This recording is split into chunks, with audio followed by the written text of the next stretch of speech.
Dès l'indépendance, l'État de Côte d'Ivoire a consenti d'énormes efforts pour bâtir une agriculture moderne, performante et compétitive. Cependant, dans le domaine spécifique de la formation agricole, le dispositif mis en place s'est avéré sélectif.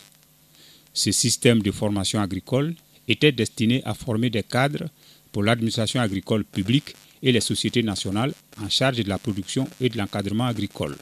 Il s'agissait de la SATMASI, de la SODEFEL, de la SODEPRA, de la SODERI, de la SODEPALM, etc. Ce modèle de formation qui a privilégié les formations diplômantes a pénalisé les producteurs du fait de l'absence d'une véritable politique de formation au métier de l'agriculture. Dans le but de prendre en compte les attentes des agriculteurs, de plus en plus demandeurs de formation pour eux-mêmes, leurs familles et leurs actifs en vue de leur insertion dans un monde qui change, l'État de Côte d'Ivoire a créé le projet expérimental Centre des métiers ruraux, CMR.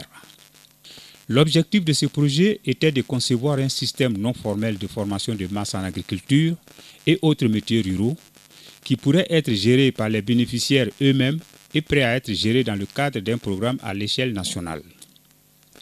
Vu l'intérêt du CMR, l'État de Côte d'Ivoire a été accompagné dans sa mise en œuvre par la coopération française à travers le FAC, la coopération allemande à travers la GTZ et la Banque mondiale. Témoignage. On a eu formation sur la cacaoculture, sur le maïs, l'EVA, le TEC. Bon, il y a eu l'alphabétisation, il y a eu la formation même des membres du comité, il y a eu la formation des notables. Et en tout cas, on a fait beaucoup de choses. Ça nous a permis de se prendre en charge nous-mêmes, comme je le disais au départ, c'est difficile. Mais après la formation, on a connu, c'est-à-dire la formation nous a permis de connaître beaucoup de choses. Le projet CMR a été actif dans 13 régions, 226 villages relevant de 55 sous-préfectures.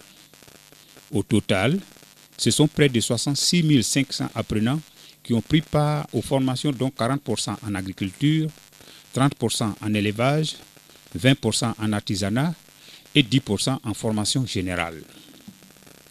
De nombreux changements ont été observés dans les pratiques professionnelles des ruraux. À la lumière des résultats positifs du CMR et pour répondre aux problématiques des producteurs inscrits dans le PNIA et le PND, le Programme national de formation aux métiers ruraux, PNMER, a été créé. Nous, agents CMR, en son temps c'était COFO, nous avions organisé un certain nombre de formations, pratiquement sur un certain nombre de régions sur le pays. Vraiment, nous avons organisé beaucoup de formations, on a formé les gens pour les former. Le CMR n'avait pas de moyens pour accompagner leur insertion socio-professionnelle. C'est cette grosse difficulté qu'on avait en son temps, mais beaucoup d'eau aussi a coulé sous le pont.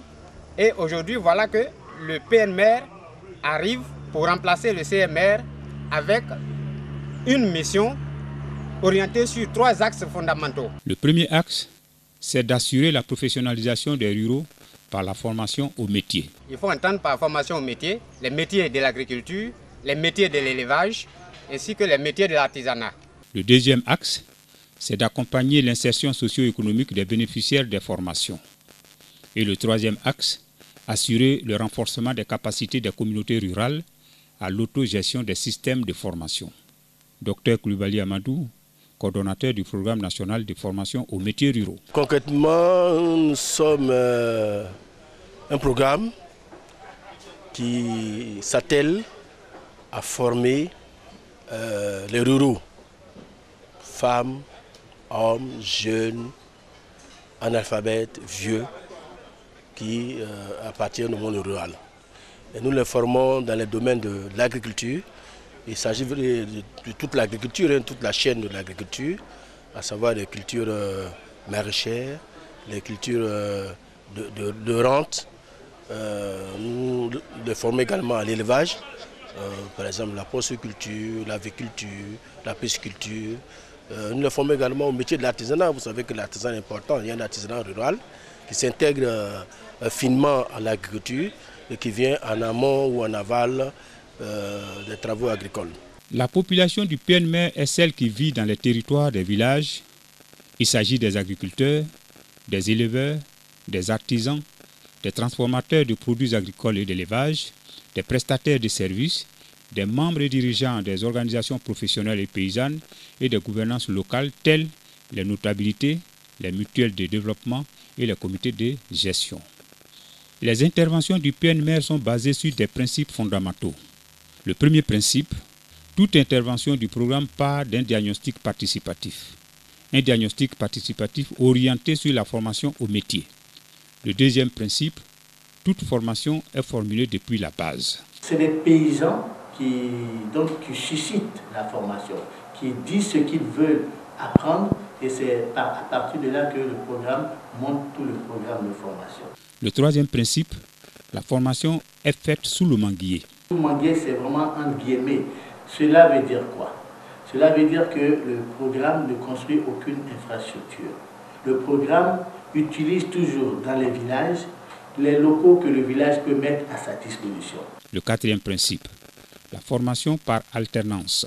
C'est que nous nous adressons toujours à des populations rurales, donc à des populations qui ont leurs activités professionnelles, dont elles vivent. Donc il faut faire cette alternance entre leur occupation professionnelle et la formation. La formation ne doit pas venir bousculer leurs occupations professionnelles. Donc il y a une négociation à faire, toujours très souple, pour que la formation puisse prendre place au milieu de leurs activités professionnelles. Le cinquième principe, la formation de proximité. Proximité à deux niveaux. C'est toujours la formation qui se déplace vers les formés.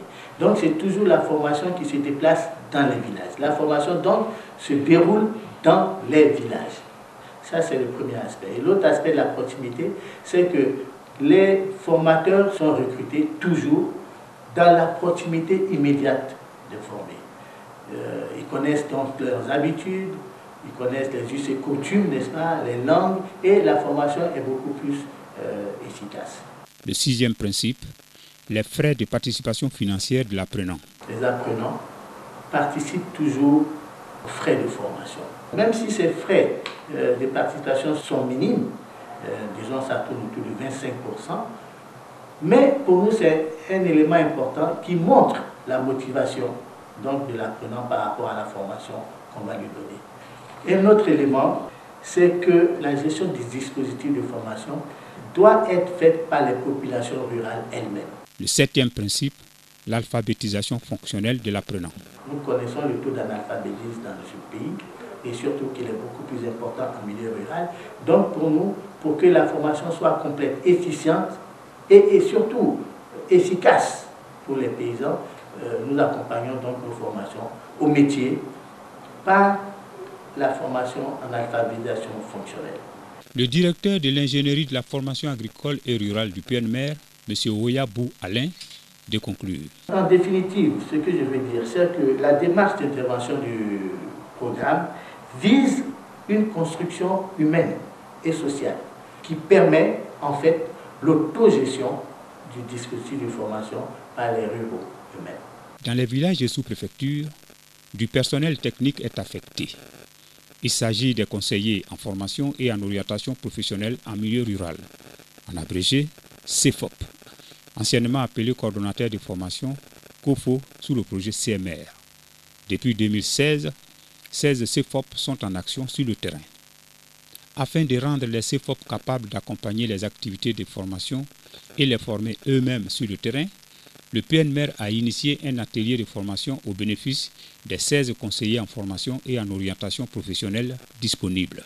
Cet atelier qui a réuni les conseillers en formation et orientation professionnelle en milieu rural a été initié pour répondre à une attente. Une attente d'abord des conseillers, qui sont nos acteurs de terrain, et pour également répondre à une attente des bénéficiaires de nos formations, qui sont de plus en plus demandeurs de formation, non seulement de formation, mais demandeurs également d'insertion économique. Ils nous ont fait savoir de façon très claire qu'ils ne sont plus partant pour des formations qui ne débouchent pas sur une insertion économique. Ce qui est tout à fait normal et légitime de leur part. C'est pour ça que nous avons organisé cet atelier, pour renforcer les capacités de nos conseillers, pour que, avant que nous investissions dans les programmes d'insertion économique, les projets d'insertion économique, parce qu'on sait qu'en Côte d'Ivoire, à la matière, il y a eu beaucoup d'échecs. Donc il était important que nous donnions les outils à nos conseillers, les techniques pour voir comment éveiller l'esprit entrepreneurial chez les jeunes, chez les femmes, chez les producteurs, voir comment ils peuvent monter des projets, comment ils peuvent les conduire, comment ils peuvent les évaluer, comment ils peuvent faire un plan d'affaires, etc., etc. Pour le coordonnateur M. Koulibaly Amadou, le PNMR est bien dans les sillons de la vision du ministre de l'Agriculture et du Développement rural. Son objectif, rendre l'agriculture ivoirienne compétitive et performante. Apprendre aux jeunes le montage de leurs propres projets. Ce rôle est dévolu à seulement 16 CFOP appelés à couvrir toutes les régions agricoles de la Côte d'Ivoire. Le sous-directeur de la formation et de l'enseignement agricole au Minader a, dans ses propos, voulu compter sur le PNMR pour vaincre la pauvreté en milieu rural. Vous savez que le milieu rural est un milieu qu'il faut transformer, il faut que nos paysans deviennent des professionnels au niveau de l'agriculture. Et donc, c'est un module qui permettra à ces orientations, à ces conseillers d'orientation, d'implémenter l'entrepreneuriat en milieu agricole de sorte que nos exploitants soient autonomes dans leur gestion. Il s'agit de faire naître des idées d'entreprise, de créer des idées d'entreprise, de monter des plans d'affaires, de sorte qu'en milieu rural, les jeunes puissent s'intéresser à la terre à travers les activités génératrices de revenus. Donc le ministère est venu attester la formation et c'est une formation qui est bienvenue pour appuyer le ministère dans son élan de vulgarisation, dans son élan de promotion du milieu agricole. Donc nous sommes satisfaits, entièrement satisfaits de cette formation et nous souhaiterions que ces formations se perpétuent afin que nos agents qui sont sur le terrain aient des capacités nécessaires à encadrer des paysans qui sont vraiment le moteur du développement économique pour l'émergence en l'an 2020.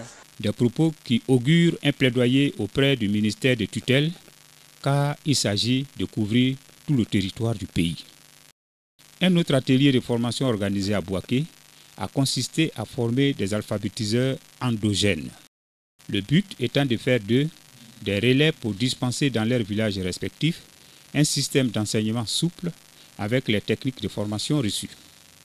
Les apprenants ont été instruits sur les instruments, la compétence pédagogique et l'utilisation d'outils de gestion de cours. Une technique, une véritable technique qui permet de faire en sorte que les paysans qui travaillent sans calcul, qui travaillent avec la nature pour se nourrir, que ces paysans deviennent un agriculteur. Ainsi, une vingtaine d'alphabétiseurs formés sont devenus des relais de transfert de compétences et des agents locaux de développement endogène. 2 CFOP ont été formés à la méthode d'alphabétisation fonctionnelle.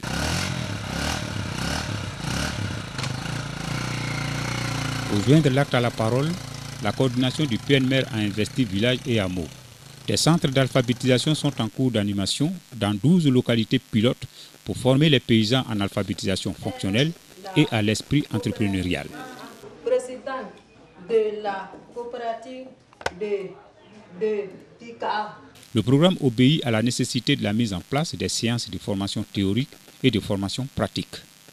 Le point d'avancement des acquis des apprenants ainsi que l'état de fonctionnement de ces centres avec les CFOP et les apprenants. Nous, les CFOP, aujourd'hui, nous avons un certain nombre de zones pilotes sur lesquelles nous travaillons.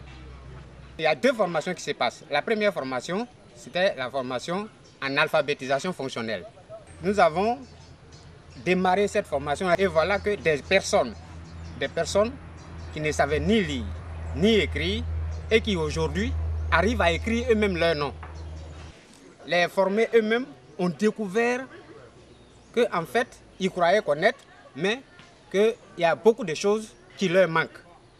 Il y a un même qui a réagi là-bas, il a dit, mais donc on travaille pour rien, on ne gagne rien alors qu'on croit qu'on gagnait. D'autres aussi ont réagi de différentes manières, mais de façon positive, c'est dire que la formation a provoqué un déclic dans l'esprit des formés et donc ça revient à la deuxième mission qui est de forger forger un citoyen nouveau, ouvert au développement technologique et capable d'impulser le développement rural dans sa localité. Nous en revenons à cette deuxième mission. Et donc pour moi, c'est largement positif parce que déjà dans l'esprit, on sent le changement à travers les réactions des formés.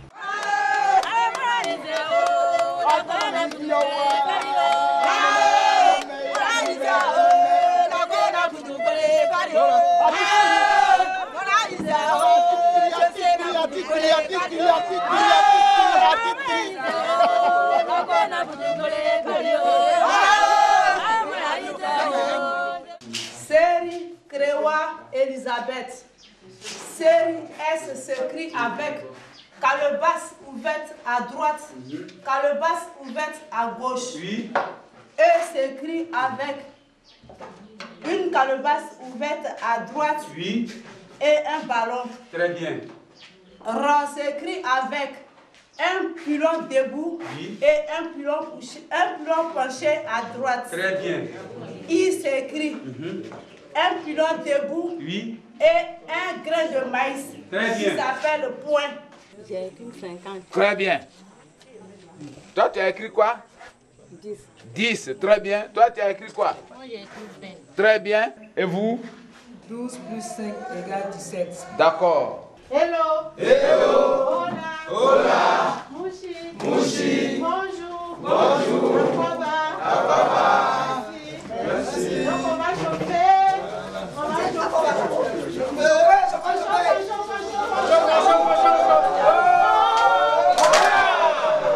Vous avez vu, il est important quand on veut faire un plan d'affaires d'analyser la rentabilité économique. C'est-à-dire aller voir. Est-ce que ce que je vais faire là, ça va me donner beaucoup d'argent? Donc il faut tenir compte de tous ces coûts-là. Bénéfices, prix de revient, coûts de production, charges, chiffre d'affaires. Et c'est à la fin, quand tu finis de faire ça, c'est à la fin tu dis, hey, on dirait que mon affaire là ça a marché ou on dirait que mon affaire là ça n'a pas marché. Vous avez compris?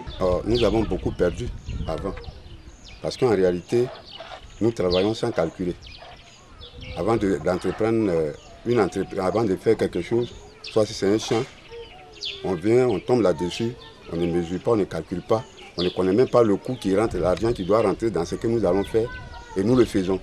Après, les phytosanitaires, souvent on achète beaucoup de produits, et ce qui nous revient là, l'argent qui nous revient est petit. Mais avec cette formation, je suis convaincu qu'on sort grand. Voilà, on a trop perdu et on veut rattraper ce retard. Dieu vraiment est venu, les autorités ont pensé à nous.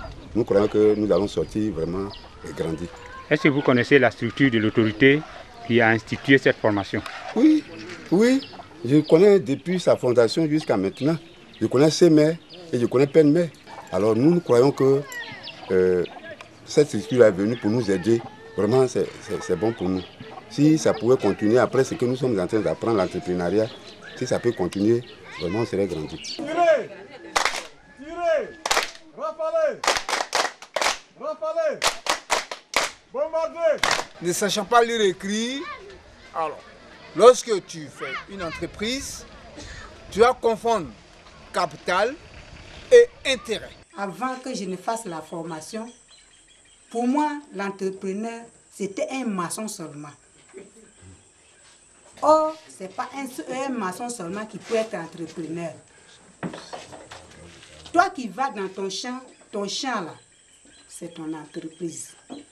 Toi qui fais ton petit commerce, ton commerce là, c'est ton entreprise. Je remercie le PNM qui a initié ce programme pour que ça permette à nos parents, les paysans, vraiment de devenir des agriculteurs modernes. Depuis CMR est devenu PNM, je pense que avec ce que j'ai appris avec PNM aujourd'hui, je vais essayer d'agrandir ma ferme. Ça peut nous aider aussi à aider nos maris. Parce que si tu vends quelque chose, tu peux aider ton mari. Tu peux calculer toi-même. Tu ne peux plus chercher quelqu'un de venir faire tes calculs. Au marché, des fois, tu vas vendre. Si c'est riz là, on prend ceux qui pilent le riz, on les appelle pour venir calculer. Et puis ils viennent, ils coupent l'argent, on ne sait pas. Mais aujourd'hui, là, mes yeux sont ouverts. On ne peut plus me tromper. Super. Je peux regarder pour moi dans un livre. Je peux connaître les chiffres. Et au niveau de la calcul, je peux écrire 1, je peux écrire 2, jusqu'à 9. Donc, elles n'ont qu'à venir pour savoir écrire leur nom, pour savoir bien mieux parler le français et savoir l'écrire aussi. Tout ce que nous sommes en train de faire aujourd'hui là, il y a des soeurs qui se moquent de nous. Mais moi, ils disent, même si on se moque de moi, ils m'en foutent. Il ne faut pas nos soeurs vont écouter les moqueries. On se moque de toi, là, prends courage. Comment on peut vivre avec une femme qui ne sait pas lire, écrire et parler? C'est difficile. Donc aujourd'hui, quand il les voit aujourd'hui lire et écrire, savoir parler, moi je suis très très content. Je veux que ça, bon, d'autres viennent encore s'ajouter dessus pour qu'on travaille ensemble. Vous voyez, l'éducation en tant que telle, il y a plusieurs étapes. Il y a le côté familial et il y a l'école. L'école nous donne la base et c'est renforcé à la maison. Le papa ne sait ni lire ni écrire. L'enfant va repartir à la maison.